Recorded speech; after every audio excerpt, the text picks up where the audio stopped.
Hello guys, welcome to my YouTube channel. This is Utsav Sain. और जैसा कि हम चैप्टर नंबर 1 पढ़ रहे थे 12th क्लास का, जिसका नाम था not for profit organisation. I hope आपकी स्टडीज़ बहुत अच्छी चल रही हैं।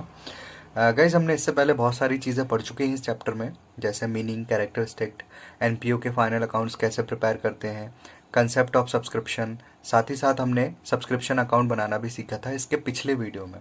अगर आपने वीडियो नहीं देखे हैं तो बेल आइकन को प्रेस करें, पहले वीडियोस देखें, क्योंकि आज हम पार्ट 6 में फंड बेस्ड अकाउंटिंग के बारे में पढ़ेंगे कि फंड बेस्ड अकाउंटिंग कंसेप्ट क्या होता है। साथ ही साथ हम एक क्वेश्चन सॉल्व करेंगे ताकि आपको ये कंसेप्ट समझ में आ जाए।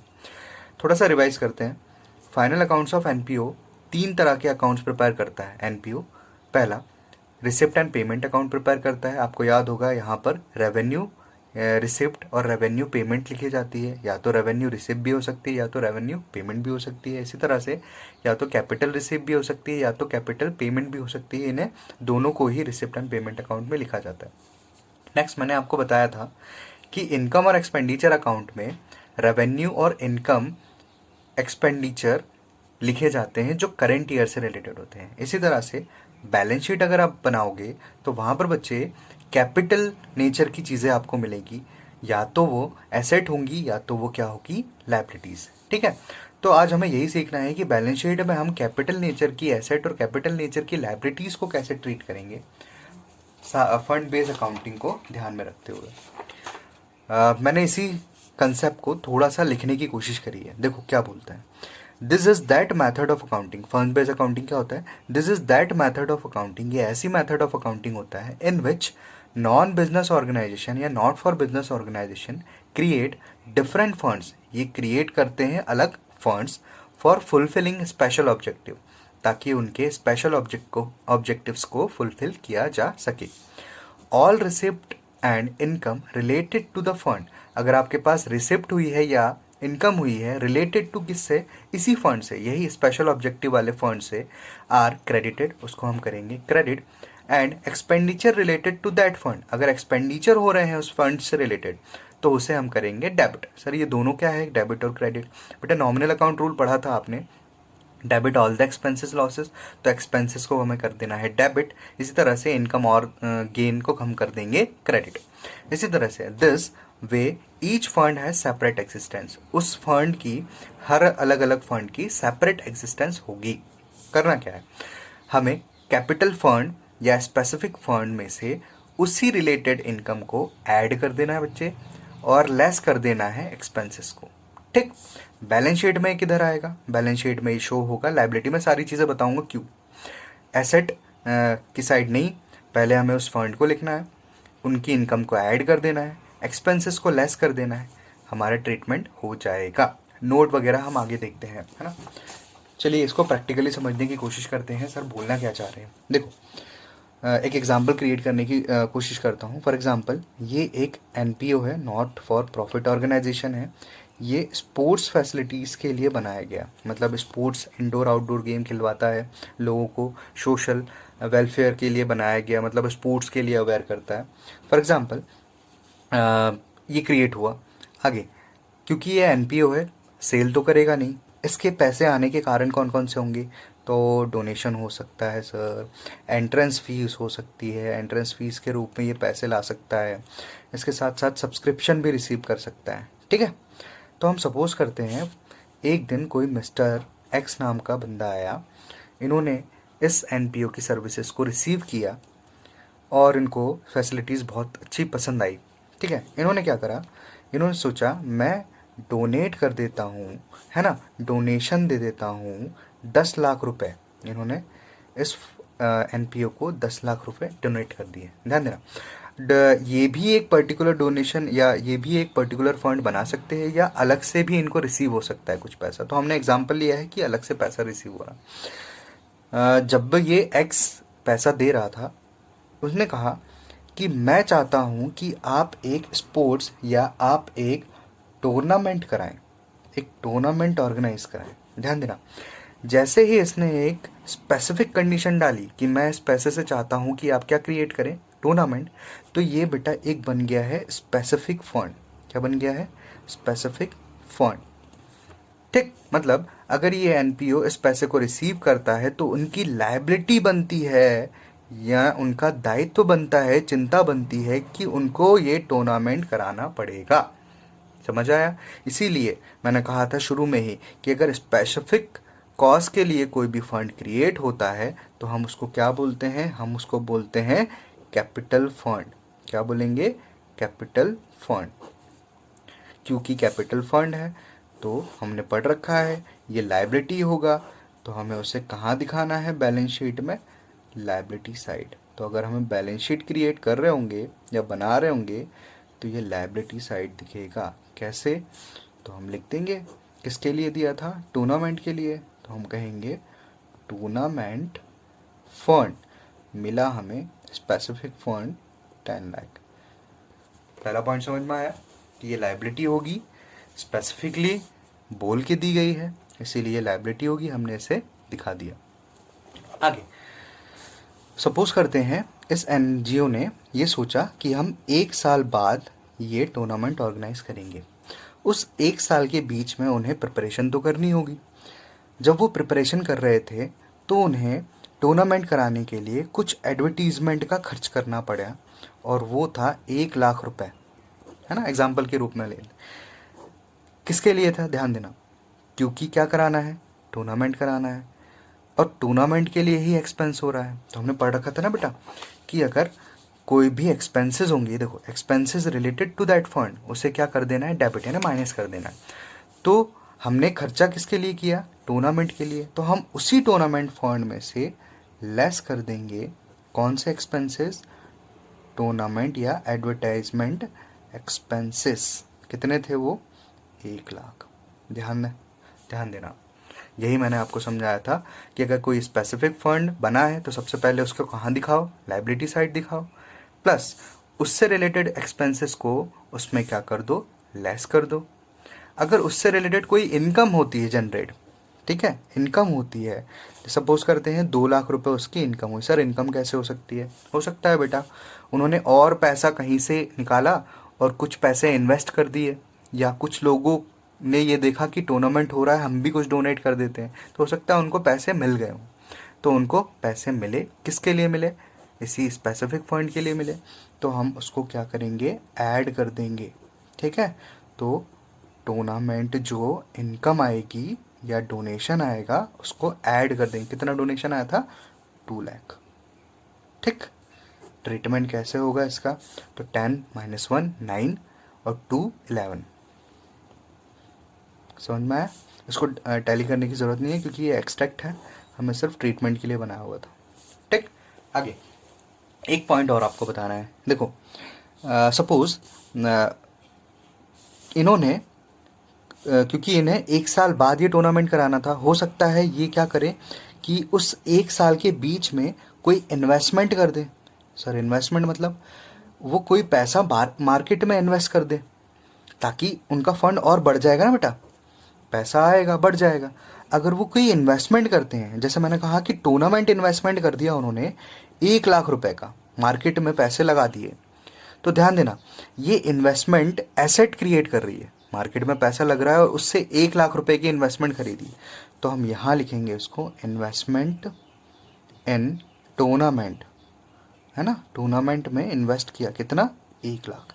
अब उसे लायबिलिटी में मत दिखा देना, ठीक। हाँ, इस इन्वेस्टमेंट के कारण अगर कोई भी इंटरेस्ट रिसीव होता है, जैसे मान लो 10% पर ईयर इंटरेस्ट रिसीव कर लिया उन्होंने, 10,000 होगा, तो ये इंटरेस्ट कहाँ जाएगा? ये जाएगा इनकम और एक्सपेंडिचर अकाउंट में। मैंने आपको दोनों सारे पॉइंट बता दिए हैं लगभग, ठीक है। एक चीज़ और बचा है, कैपिटल एक्सपेंडिचर का ट्रीटमेंट, वो अभी आगे देखेंगे। क्या पढ़ा? कोई भी स्पेसिफिक फंड बने तो पहले सबसे पहले उसको कहाँ दिखाओ? Liability side. उससे रिलेटेड एक्सपेंसेस को माइनस कर दो, उससे रिलेटेड इनकम को प्लस कर दो। हाँ, अगर कोई इन्वेस्टमेंट हो गई है, उसी से रिलेटेड एसेट क्रिएट हो गई है, ठीक है, इन्वेस्टमेंट क्रिएट हो गई है, तो हम एसेट साइड दिखाएंगे। लेकिन क्योंकि इस एसेट के कारण, इस इन्वेस्टमेंट के कारण कोई रेवेन्यू इनकम जनरेट हो गई है, जैसे इंटरेस्ट, बार बार इंटरेस्ट मिलेगा, तो उसे हमें कहाँ दिखाना है? इनकम और एक्सपेंडिचर अकाउंट में। ठीक गाइस, हम एक काम करते हैं, एक पर्टिकुलर क्वेश्चन सॉल्व कर लेते हैं जिससे आपके सारे डाउट क्लियर हो जाएं। आपके एनसीईआरटी का न्यूमेरिकल क्वेश्चन नंबर 5 बुक का ही क्वेश्चन है, इसे सॉल्व कर लेते हैं। देखें सबसे पहले क्वेश्चन बोलता क्या है, तो following is the information given in respect of certain items for a sports club. Sports club के सर्टेन आइटम दिए हैं। Show this item in the income and expenditure account and the balance sheet of a club. हमें income and expenditure account में भी ये सारी चीज़ें show करनी है और बैलेंस शीट भी बनानी। ठीक, कहता है स्पोर्ट्स फंड क्रिएट हुआ 1/4/2005, 2005 को। देखो ध्यान से, चिल्ला चिल्ला के कह रहा है कि एक स्पेसिफिक फंड है, स्पोर्ट्स के लिए है, तो ये कितना है 35,000। यहाँ पर बैलेंस शीट की लाइबिलिटी में दिखेगा, यही समझाया था मैंने अभी आपको। स्पोर्ट्स फंड इन्वेस्टमेंट, हमने स्पोर्ट्स फंड के लिए कोई इन्वेस्टमेंट कर दिया, मतलब मार्केट में पैसा लगा दिया बच्चे। कितना 35,000 लिख दिया है मैंने। बैलेंस शीट के कहाँ दिखेगा ये, एसेट साइड में।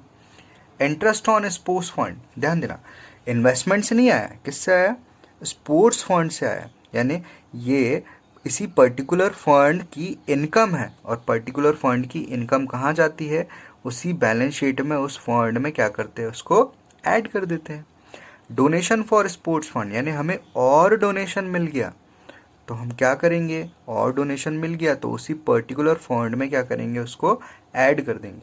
इसी तरह से स्पोर्ट्स प्राइज अवॉर्डेड, हमने प्राइज अवार्ड के लिए खर्च कर दिया, सिंपल बात, उसी पर्टिकुलर फंड में से क्या करोगे, माइनस कर दोगे। एक्सपेंसेस ऑन स्पोर्ट्स इवेंट, हमने फिर एक्सपेंसेस कर दिया, उसी फंड में से क्या करना है, माइनस कर देना है। जर्नल फंड, कोई हमें जर्नल फंड मिले, ठीक है, उसे लिख देंगे। जर्नल फंड इन्वेस्टमेंट, हमने कोई जर्नल फंड इन्वेस्टमेंट कर दिया, मतलब मार्केट में पैसा, तो ये हमारी एसेट क्रिएट हो गई। ठीक है। Interest on journal fund investment, हमें इसी एसेट पर, इन्वेस्टमेंट पर, जर्नल फंड पर इंटरेस्ट रिसीव हुआ, तो ये कहाँ जाएगा, हमारी इनकम और एक्सपेंडिचर अकाउंट में, इनकम साइड। करे क्वेश्चन, मैंने इसका पर्टिकुलर फॉर्मेट बना लिया है। ठीक है, बुक्स नाम लिख दिया है, जो भी क्वेश्चन था जिनका नाम था।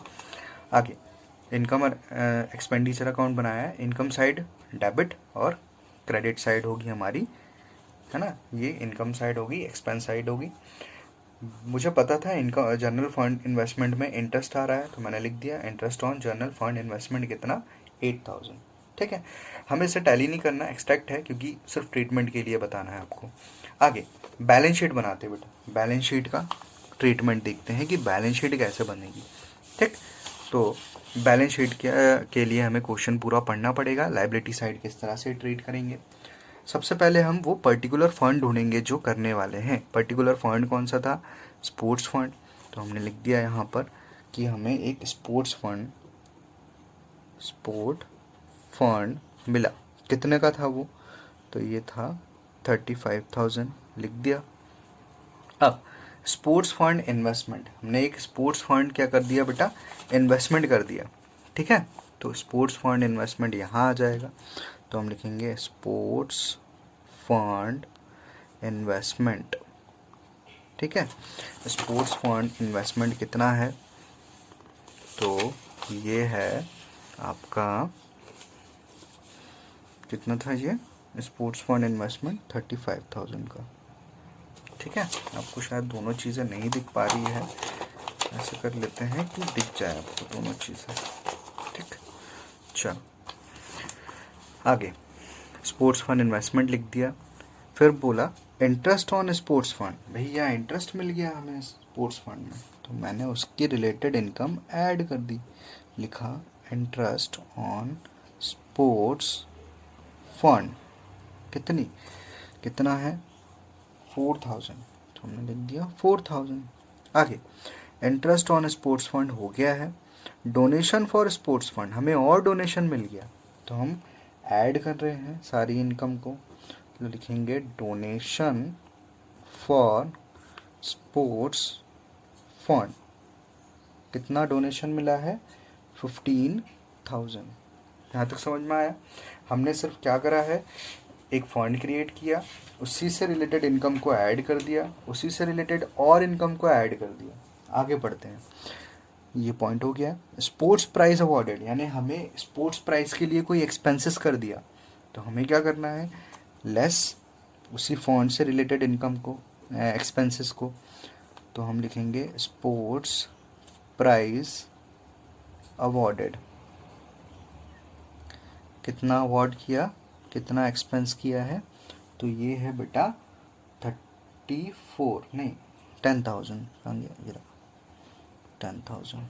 ठीक, इसी तरह से एक्सपेंसेस ऑन स्पोर्ट्स इवेंट, फिर से एक्सपेंस हुआ, लेस कर दिया।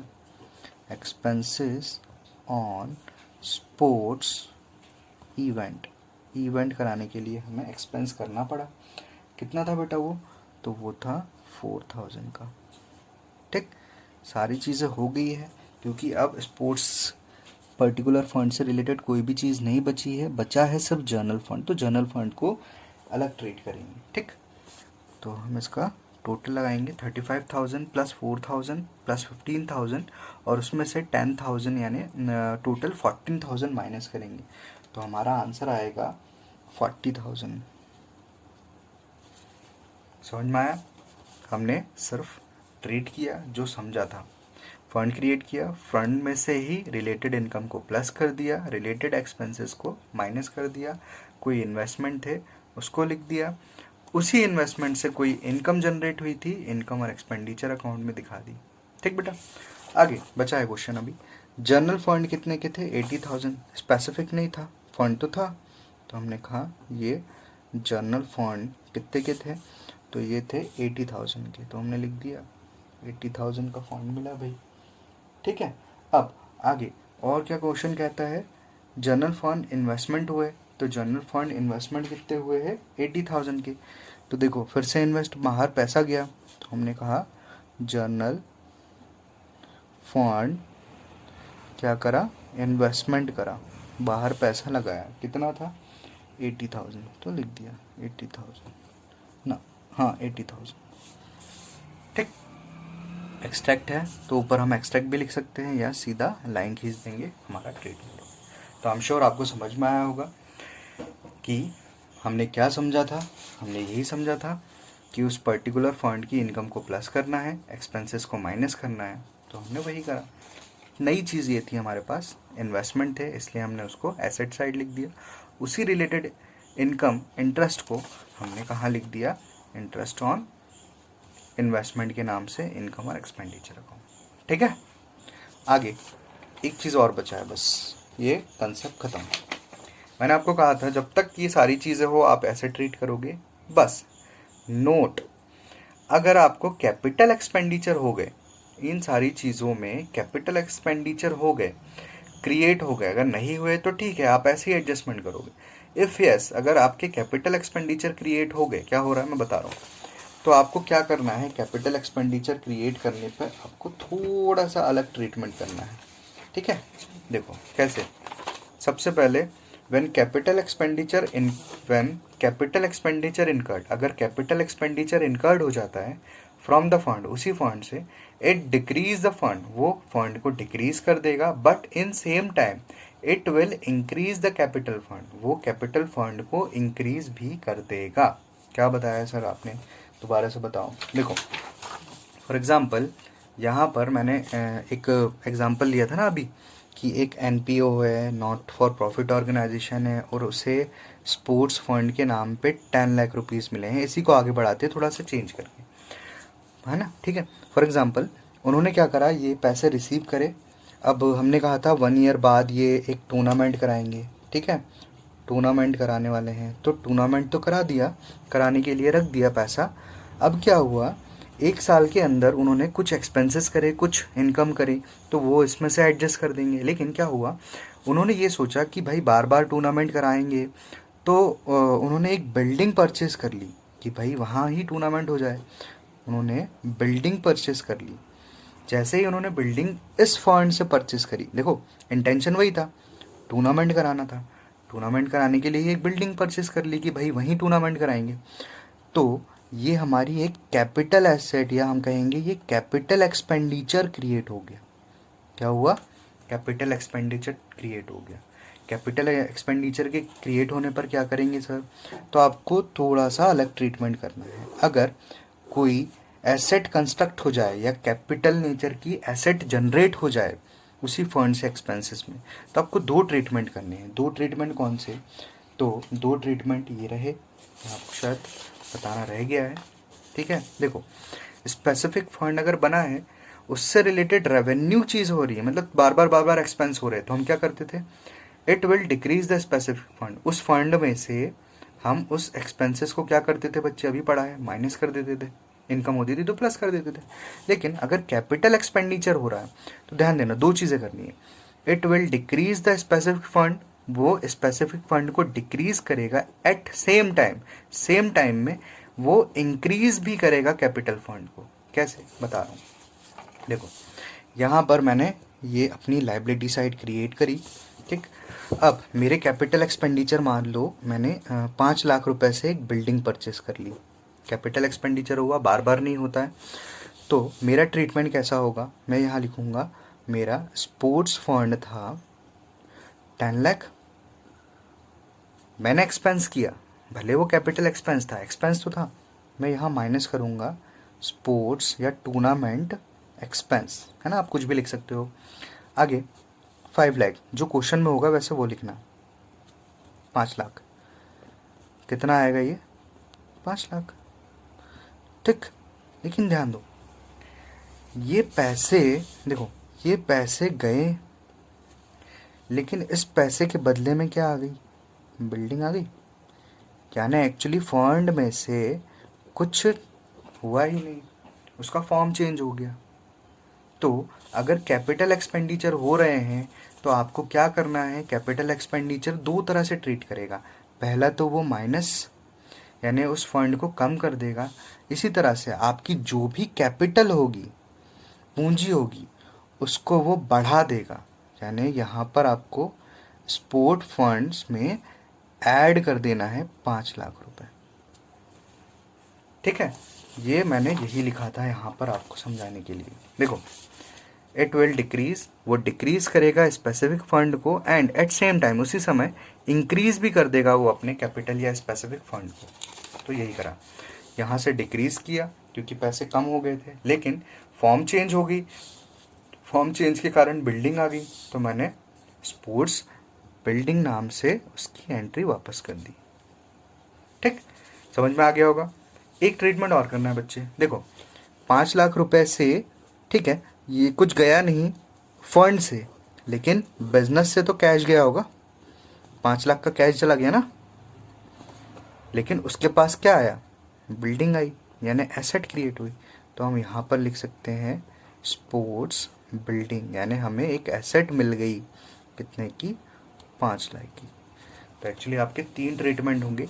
सबसे पहले उस एक्सपेंसेस को माइनस करेंगे, वो तो पक्का रहा, उसी फंड को इंक्रीज भी कर देंगे क्योंकि उसकी फॉर्म चेंज हो गई है। साथ ही साथ हमें एक एसेट भी क्रिएट कर देनी है, क्योंकि वो पैसा कहीं गया नहीं, कैश के रूप में गया तो था, लेकिन बिल्डिंग के रूप में वापस आ गया। ठीक, एक क्वेश्चन कर लेते हैं ताकि ये भी आपको डाउट क्लियर हो जाए, है ना। तो शायद आपके न्यूमेरिकल क्वेश्चन नंबर 5, ये रहा न्यूमेरिकल क्वेश्चन नंबर 5 देख लेते हैं। इसका ए पॉइंट देख लेते हैं, इसी में आपको समझ में आ जाएगा। तो बोलता है how will you deal with the following items while preparing for the Bombay women cricket club as income and expenditure account for the year ending 31 March 2007 and its balance sheet as on 31 March 2007। वो बोल रहा है कि हमें income और expenditure भी बता दीजिए और हमें बता दें आपकी बैलेंस शीट 31 मार्च को कैसे बनेगी। ठीक है, तो क्वेश्चन बोलता है donation receive during the year, donation receive हुई बेटा कितना, 12,25,000 रुपये का। तो मैंने लिख दिया है बैलेंस शीट लायबिलिटी साइड, क्यों, क्योंकि डोनेशन एक स्पेसिफिक किसके लिए आ रहा है, तो donation for the construction of a permanent pavilion, एक परमानेंट पवेलियन बन रहा है बेटा, परमानेंट पवेलियन के लिए, तो स्पेसिफिक कॉज हो गया, बैलेंस शीट के कहाँ दिखेगा, लायबिलिटी साइड। फिर कहा एक्सपेंडिचर इनकर्ड अप टू 31 2007, यानी उस ईयर एंड में, उस ईयर एंड तक एक्सपेंसेस हुए कितना, ऑन कंस्ट्रक्शन पे कितना हुआ, 10,80,000 का। मतलब ये स्पेसिफिक फंड से रिलेटेड एक्सपेंस हो गया, कितना हुआ, 10,80,000। ट्रीटमेंट क्या होगा, लायबिलिटी साइड उसी फंड में से क्या करेंगे, माइनस कर देंगे। नहीं ध्यान दो, जगा रहा हूँ आपको, कंस्ट्रक्शन हुआ मतलब हमारी एक एसेट क्रिएट हो गई बेटा, लायबिलिटी साइड नहीं, हमारी एसेट साइड एसेट क्रिएट हो गई। ठीक है, देखो मैंने कहा था ना कंस्ट्रक्शन के वे में भी हो सकता है, तो ये 2 ट्रीटमेंट होगी, मतलब कैपिटल एक्सपेंडिचर हुआ है ना। कैपिटल एक्सपेंडिचर में 2 ट्रीटमेंट होते हैं, एक्चुअली 3 ट्रीटमेंट होंगे। ये at the same time fund को माइनस भी करना है, कैपिटल में दिखाना भी है, और एसेट साइड इसको लिख देना है। ठीक, बोलता है the total estimated expenditure on construction of a pavilion. Total expenditure कितना हुआ 25। तो ये एस्टिमेशन है बेटा, जितना हो गया हमें उसकी एंट्री करनी है, एस्टिमेशन आगे देखेंगे, नेक्स्ट ईयर हो जाएगा तो उसको लिख देंगे। फिर हम यही वाला पॉइंट पहले सॉल्व कर लेते हैं। ठीक, चलो, तो ये पॉइंट क्या कहा कि एक स्पेसिफिक फंड था, तो स्पेसिफिक फंड के लिए हमने इसकी एंट्री कर दी। सबसे पहले donation receive during the year, तो हमने उसकी एंट्री कर दी। डोनेशन फॉर पवेलियन कितना था 12,25,000 लिख दिया, स्पेसिफिक फंड था। डन। आगे क्या करना था आपको याद होगा, आगे हमें उसी रिलेटेड इनकम को प्लस और माइनस करना है। तो एक्सपेंस हुए, तो मैंने यहाँ पर लेस कर दिया। Expenses on construction of pavilion कितना है 10,80,000, और अकाउंट्स में माइनस के लिए हम ब्रैकेट यूज़ करते हैं, तो हमने इसको माइनस कर दिया 10,80,000 को, तो शायद आएगा, माइनस कर दीजिएगा आप 1,45,000। ठीक, आगे क्वेश्चन कहता था कि total estimated expenditure on construction इतना, तो उससे हमें कोई मतलब नहीं है।